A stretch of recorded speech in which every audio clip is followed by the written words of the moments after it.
ہے اور اس بچے کو اپنی کملی والی چادر اتارتے رہے اور کہتے ہیں جا اور چادر کو اپنی ماں کے سر پہ ڈھک لے، اپنی ماں کی آبرو بچا لے، اپنی ماں کی عزت بچا لے۔ اپنے بابا کی قسم میرے مصطفیٰ نے جیسے ہی بچے کو چادر دی ہے اور لبوں پر مسکراہٹ ہے، یہ بچہ میرے آقا کا دیوانہ ہو گیا، لیکن ماں سے شک بنا کے آیا تھا کہ مذہب کو قبول نہیں کروں گا، اپنے مذہب کو نہیں چھوڑوں گا۔ ابھی یہاں سے چلا اور جانے کے بعد اپنی ماں کے پاس پہنچتا ہے، جیسے ہی ماں نے دیکھا کہ میرا بیٹا چادر لے کر کے آیا ہے، پکار کے کہنے لگی اے میرے بیٹے اس کے گھر سے آیا ہے۔ تو اس بیٹے نے کہا تھا میں اس کے گھر پر آیا ہوں جو تمام نبیوں کا سردار ہے، اس کے گھر سے آیا ہوں جو امام الانبیاء ہے، اس کے گھر سے آیا ہوں جو اللہ کا نام ہے، اس کے گھر سے آیا ہوں جو تمام عالمین کے لیے رحمت بنا کر بھیجا گیا۔ اتنا سننا تھا، اس کی ماں پکار کر کہنے لگی اے بیٹا اپنے مذہب کو چھوڑ دے، اس کے مذہب کو قبول کر جس نبی کا عالم یہ ہے کہ غیر مذہب والوں پر اتنی شفقت کرتا ہے اور مسلمانوں پر کتنا رحیم ہوگا، مسلمانوں پر کتنا کریم ہوگا۔ یہ آقا کا کردار ہے۔ اپنے دادا کی قسم اپنے کو اپنے ہے، غیروں سے وفا کرے، غیروں سے محبت کرے، غیروں کے درمیان میں محبت بانٹو اور اس کے بعد دعویٰ کرو میں آقا کا غلام ہوں۔ اپنے دادا کی قسم تمہارا دادا بات پہ ہوگا، آقا کی مدد پہلے ہے۔ یہ مصطفیٰ کا کردار ہے۔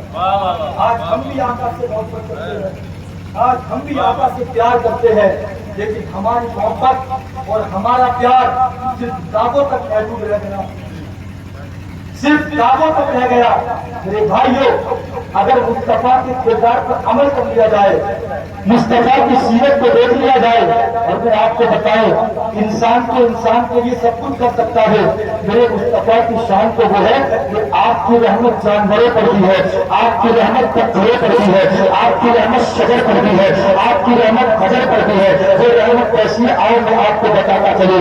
میرے مصطفیٰ جنگل سے گزر رہے ہیں، جب جنگل سے گزرے تو کیا دیکھا؟ آپ کو آواز آ رہی ہے یا رسول اللہ انظر حالنا، اے یا رسول اللہ ہماری مدد کیجیے، ہماری مدد کیجیے، ہماری مدد کیجیے۔ میرے آقا فرماتے ہیں میں نے دیکھا کہ مجھے نہ وہ دائیں دکھائی دیا نہ کوئی بائیں دکھائی دیا، میں نے آگے دیکھا کوئی نہیں ہے، پیچھے دیکھا کوئی نہیں ہے۔ مصطفیٰ فرماتے ہیں میں پھر بڑا، جیسے ہی آگے بڑھا پھر آواز آتی ہے اے رسول اللہ ہماری مدد کیجیے، مجھے اس قیدی سے آزاد کروا دیجیے، مجھے اس جرم سے آزادی دے دیجیے۔ آقا فرماتے ہیں مجھے ایسا محسوس ہوا یہ آواز پہاڑی کے پیچھے سے آ رہی ہے۔ میرے آقا جیسے ہی گئے تو کیا دیکھا؟ ایک ہرنی میں ایک قیدی نے قید کر لیا ہے، اللہ اکبر کبیرہ، اپنے جان میں پھنسا دیا ہے۔ میرے مصطفیٰ فرماتے ہیں آخر تیرے رونے کی وجہ کیا ہے؟ جب تو کسی کا شکار ہو چکی ہے تو تیری آنکھوں میں آنسو کی ہے؟ تو وہ ہرنی نے کہا تھا یا رسول اللہ میرے چھوٹے چھوٹے دو بچے ہیں، آپ اگر اجازت دیں تو اپنے بچوں کو دودھ پلا کر کے واپس آ جاؤں گی اور اس جال میں قید ہو جاؤں گی۔